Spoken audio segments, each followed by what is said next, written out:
आंख में आंसू भरे हैं नदी धारों के, आंख में आंसू भरे हैं नदी धारों के। क्यों मशवरा है तुम्हें ऐ खौफ में जीने वालों, पांव जलते हैं तो फिर आग पे चलते क्यों। चींटियों की सभा आंसुओं से भरी थी, व्यथा कुछ खोटी कुछ खरी थी। सबसे पहले मोटी चींटी ने माइक संभाला। करिए प्राइम मिनिस्टर नरेंद्र मोदी जी को इंडिकेट, तब तो मजा आएगा। आप जैसा सचेत व्यक्ति, ऐसे आपको मुद्दे मिलेंगे ना। ऐसे क्या कि आपके मुद्दे उठा रहा हूँ मैं आपके द्वारा उठाए गए मुद्दों को काव्य रूप दे रहा हूँ, आप देखिएगा। मैंने जब नई नई कविताएं लिखनी शुरू की, जिनको मैं समझता था कविताएं, जब मैंने भेजी तो मुझे बड़ी अच्छी सलाह मिली। Where the mind is without fear and the head is held high, where knowledge is free, where Shridev Suman ji की याद में पुण्यतिथि में आज ये कार्यक्रम का आयोजन किया गया। उनके लिए शब्द है जिसको बोलते हैं साइड बिजनेस। तो एक छोटा सा साइड बिजनेस आप लोगों के सामने रखूंगा। तो मेरे को दोस्त खोने नहीं है, मुझे किसी से पैसे नहीं चाहिए। मैं नमस्कार, मैं प्रेम पंचोली। आज 25 जुलाई है और उत्तराखंड के लोगों को मालूम होना चाहिए कि आज के ही दिन श्रीदेव सुमन जैसे जन नायक का पुण्यतिथि है। इस पुण्यतिथि पे दून पुस्तकालय एवं शोध केंद्र में एक काव्य पाठ किया जा रहा है, प्रति शोध की कविताएं। आइए आपको काव्य पाठ सुनवाता हूँ।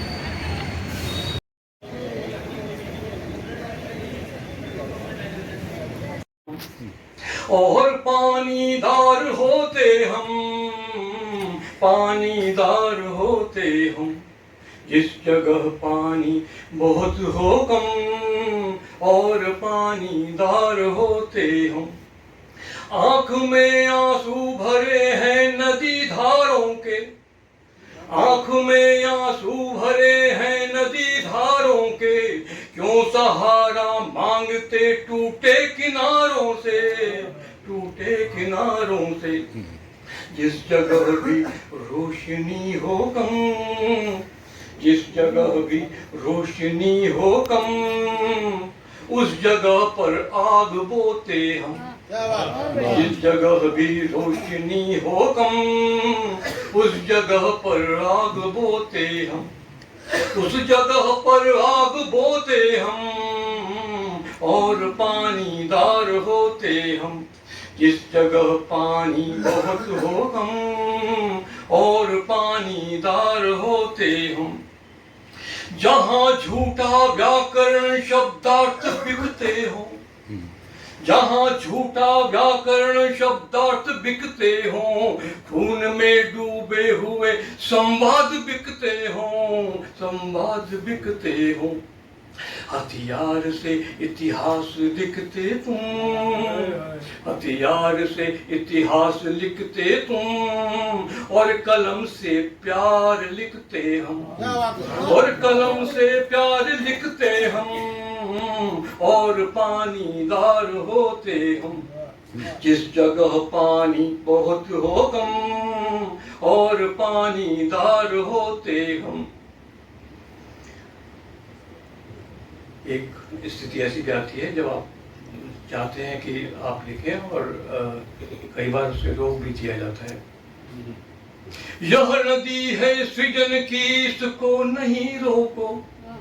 यह नदी है सृजन की, इसको नहीं रोको। है हथेली खेत की, कीले नहीं ठोको, कीले नहीं ठोको।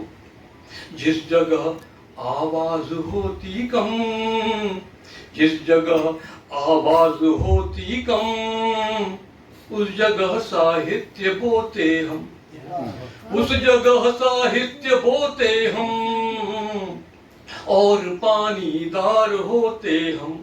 जिस जगह पानी बहुत हो कम, और पानीदार होते हम। और अंत में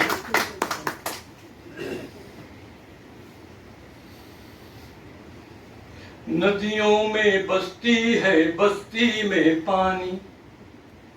आजकल जो हो रहा है, नदियों में बसती है बस्ती में पानी, बरसाती मौसम के खुल गई कहानी, बरसाती मौसम में खुल गई कहानी। जाग रहा कमरों में तेज धार डर, डरी हुई आंखों में आर पार घर।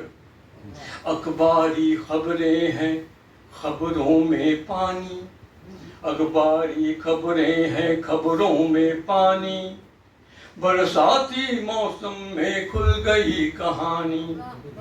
नदियों में बसती है बस्ती में पानी, बरसाती मौसम में खुल गई कहानी। नालों में सड़कें हैं सड़कों में नाले, नालों में सड़कें हैं नालों में सड़कें हैं सड़कों में नाले, बहे सभी पुस्ते हैं छिन गए निवाले। दफ्तर में फाइल है फाइल में पानी, दफ्तर में फाइल है फाइल में पानी, बरसाती मौसम में खुल गई कहानी। नदियों में बसती है बस्ती में पानी, बरसाती मौसम में खुल गई कहानी। पानी पानी होता गीतों का मन, पानी पानी होता गीतों का मन, जहरीले मौसम में डूब गया तन। बुझे हुए चूल्हे हैं बुझे हुए चूल्हे हैं चूल्हे में पानी, बुझे हुए चूल्हे हैं चूल्हों में पानी, बरसाती मौसम में खुल गई कहानी। नदियों में बसती है बस्ती में पानी, बरसाती मौसम में खुल गई कहानी, खुल गई कहानी। सच के बानी हो तो फिर झूठ में ढलते क्यों हो, अपने चेहरे को मियाँ रोज बदलते क्यों हो। और मशवरा है तुम्हें ऐ खौफ में जीने वालों, मशवरा है तुम्हें ऐ खौफ में जीने वालों, पाँव जलते हैं तो फिर आग पे चलते क्यों, पाँव जलते हैं तो फिर आग पे चलते क्यों हो। बहादुर शख्स है वो जो मसाइल से हमेशा रुजुए जंग रहता है, कभी डरता नहीं। बहादुर शख्स है वो जो मसाइल से हमेशा रुजुए जंग रहता है, कभी डरता नहीं है। और रुकावट से बवक्तन रोशनी मर जाए, लेकिन गहन से तो कभी सूरज कोई मरता नहीं। गहन से तो कभी सूरज, ये सूरज है जो जिंदा है, आज तक जिंदा है हमारे जहनों में। अर्ज करता हूं एक और देखिएगा कि इन नफरतों की फजाओं को बताना होगा, मोहब्बतों का भी एक रोज जमाना होगा। सुने, ये नफरतों की फजाओं को बताना होगा, मोहब्बतों का भी एक रोज जमाना होगा। और करो न फिक्र जले या बुझे, बुझे के जले, चराग तुमको हवाओं में जलाना होगा। जय जय जय जननायक जय श्री देव सुमन, जय जय जननायक जय जय श्री देव सुमन। खग मृग व्याकुल हैं, विह्वल हैं पर्वत कानन, जय जय जय जननायक जय श्री देव सुमन, जय जय जननायक जय जय श्री देव सुमन। और सुनिएगा अंतरा देखिए कि प्रगतिशीलता की आवाज उठाई तुमने, महिलाओं के हक की लड़ी लड़ाई तुमने, तुमने शोषित पीड़ित को अधिकार दिलाए, तुमको पूंजीपतियों के सुर कभी न भाए, सत्ताएं करती थीं जिनके भय से क्रंदन।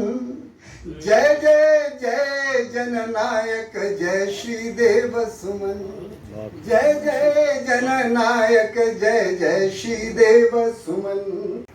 कि चींटियों की सभा आंसुओं से भरी थी, व्यथा कुछ खोटी कुछ खरी थी। सबसे पहले मोटी चींटी ने माइक संभाला और आवाज लगाई, मंच के पास आ जाए मेरे सभी बहन भाई। चींटियों की सभा आंसुओं से भरी थी, व्यथा कुछ खोटी कुछ खरी थी। सबसे पहले मोटी चींटी ने माइक संभाला और आवाज लगाई, मंच के पास आ जाए मेरे सभी बहन भाई।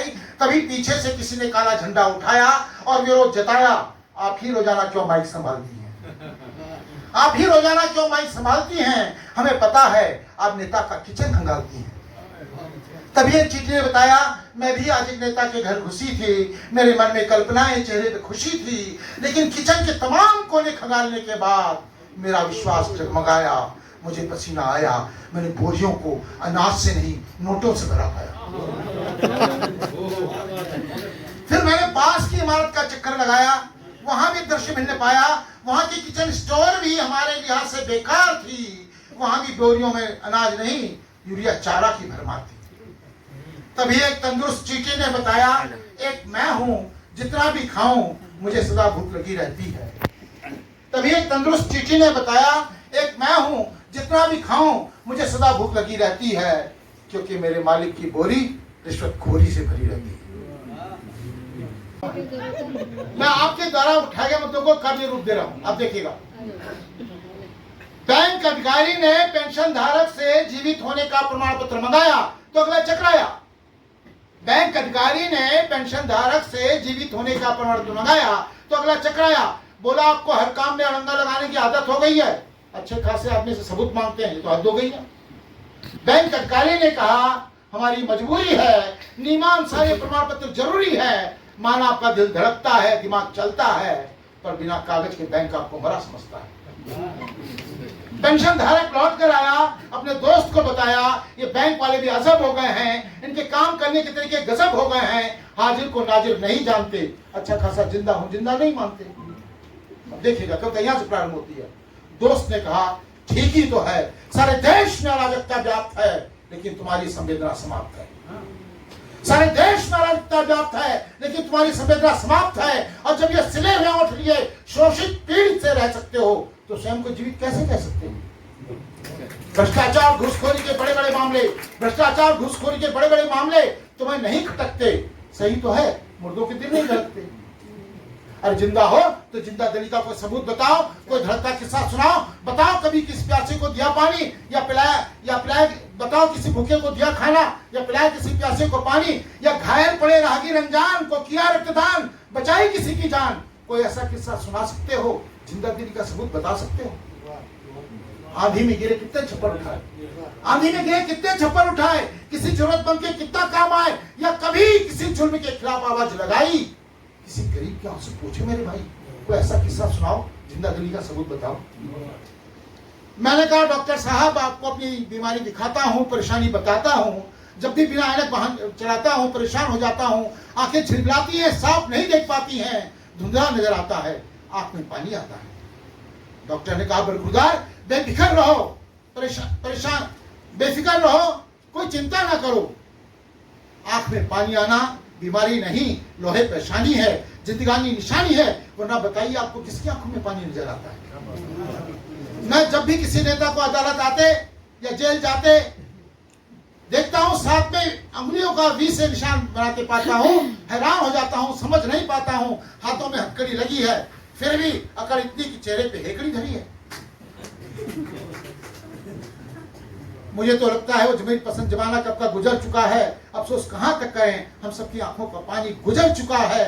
वरना आप किसी ऑफिस में जाइए, बिना घुस दिए कोई काम करके दिखाइए, यहाँ बाबू से लेकर अधिकारी तक खुलेआम रिश्वत खाते हैं, तनिक लग जाते हैं। अफसोस ये कि इसे काम करने का सुधा शुल्क बताते हैं।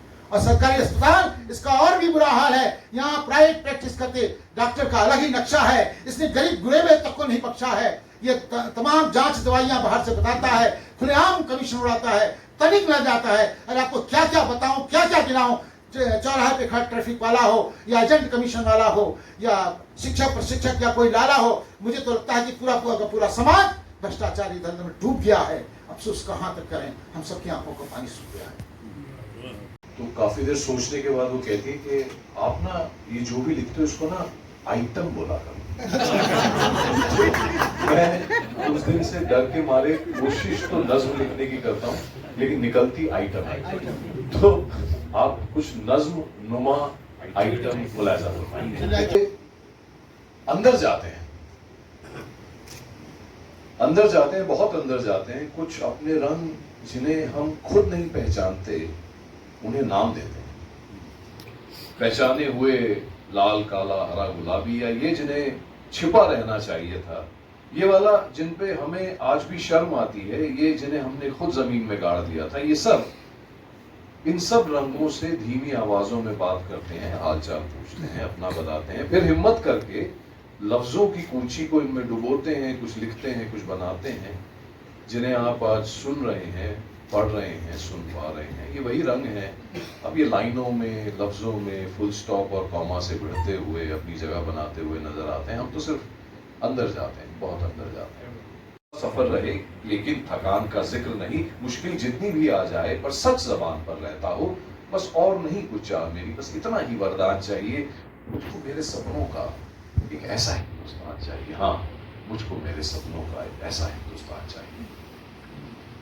और मुझे 10 से 12 मिनट का वक्त दिया गया था हमारे स्पीकर द्वारा, तो मैं उसी हिसाब से तैयारी करके आया। लेकिन ये जो कविता मैं आपको सुना रहा हूँ, ये मैंने स्कूल में अंग्रेजी में पढ़ी थी। मैं आपको इसका हिंदी अनुवाद जो मैंने किया है वो सुनाना चाहूँगा। ये गुरुदेव रविंद्रनाथ टैगोर ने लिखी थी आज से 115 साल के करीब पहले, और ये आजकल हमने अपने ऑफिस में एक प्रेयर की तरह इस्तेमाल करना शुरू किया है। अंग्रेजी में पहले सुनाता हूँ कि आपको अपने स्कूल में पढ़ी है जहाँ पे भी याद आ जाए, और उसके बाद आपको इसका हिंदी अनुवाद सुनाता हूँ, उसके साथ मैं खत्म करूँ।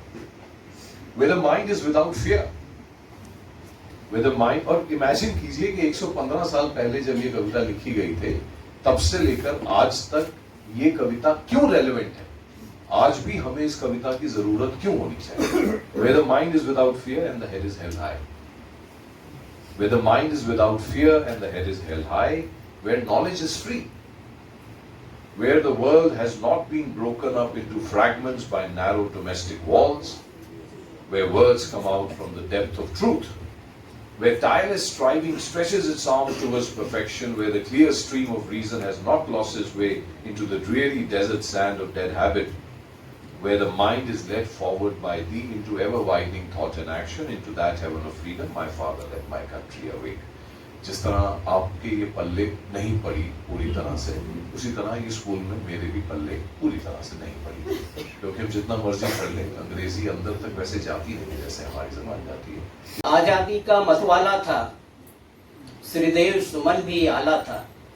आजादी का मतवाला था, श्रीदेव सुमन भी आला था। तारा माँ की कोख से जन्मा, टिहरी का राज दुलारा था।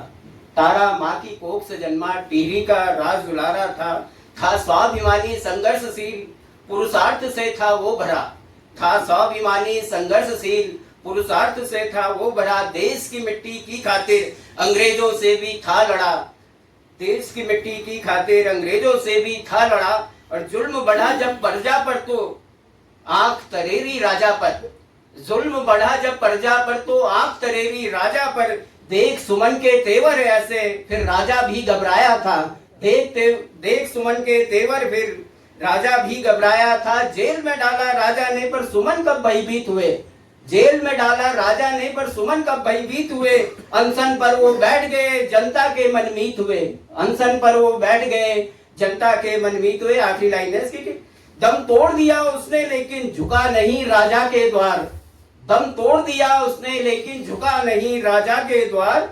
वीर सुमन बलिदानी तुझको नमन करे सब बारंबार। वीर सुमन बलिदानी तुझको नमन करे सब बारंबार। अब मैं 4 मिसरों से अपनी बात शुरू करता हूँ और आप सबको जोड़ने की कोशिश करता हूँ कि गला सच का दबाया जा रहा है।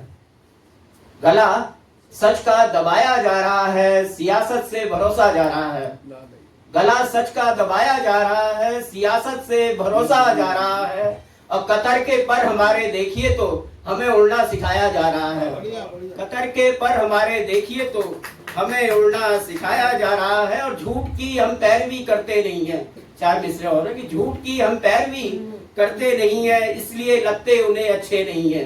झूठ की हम पैरवी करते नहीं है, इसलिए लगते उन्हें अच्छे नहीं है। इस तरह कतरे गए हैं पर हमारे, इस तरह कतरे गए हैं पर हमारे, हम रिहा होकर भी उड़ सकते नहीं है। हम रिहा होकर भी उड़ सकते नहीं है। हम रिहा होकर भी उड़ सकते नहीं है। और आज का सच कि किस कदर बेकार होती जा रही है, किस कदर बेकार होती जा रही है जिंदगी, अखबार होती जा रही है। किस कदर बेकार होती जा रही है जिंदगी, बेकार होती जिंदगी अखबार होती जा रही है। हम दवा जितनी भी इसकी कर रहे हैं, हम दवा जितनी भी इसकी कर रहे हैं, और भी बीमार होती जा रही है, और भी बीमार होती जा रही है। और मोहब्बत में सियासत कर रहा है, मोहब्बत में सियासत कर रहा है। सदा भी मोहब्बत में सियासत कर रहा है, अमानत में खयानत कर रहा है। मोहब्बत में सियासत कर रहा है, अमानत में खयानत कर रहा है। लगाकर आग मेरी झोपड़ी में वो अशकों की तिजारत कर रहा है। लगाकर आग मेरी झोपड़ी में वो अशकों की तिजारत कर रहा है। और एक गजल के कुछ शेर देखिएगा। मतलब है कि अंधे बहरे गूंगे लोग। कविता सुनकर के आपको लग गया होगा कि प्रतिशोध की कविताएं कैसी है। श्रीदेव सुमन वो शख्स थे जिन्होंने टिहरी रियासत से लोगों को आज़ादी दिलाई थी। भारत देश 1947 में आज़ाद हो गया था, लेकिन टिहरी रियासत के लोग 1949 में आज़ाद हुए। तो ये लड़ाई 2 साल तक चलती रही, जिसके जननायक श्रीदेव सुमन थे। उनकी पुण्य स्मृति 25 जुलाई को है, और ये 80वीं पुण्य स्मृति थी। आज की वीडियो में बस इतना ही। अगली वीडियो को लेकर के आपसे मुलाकात करूँगा। अनुमति दीजिए। नमस्कार।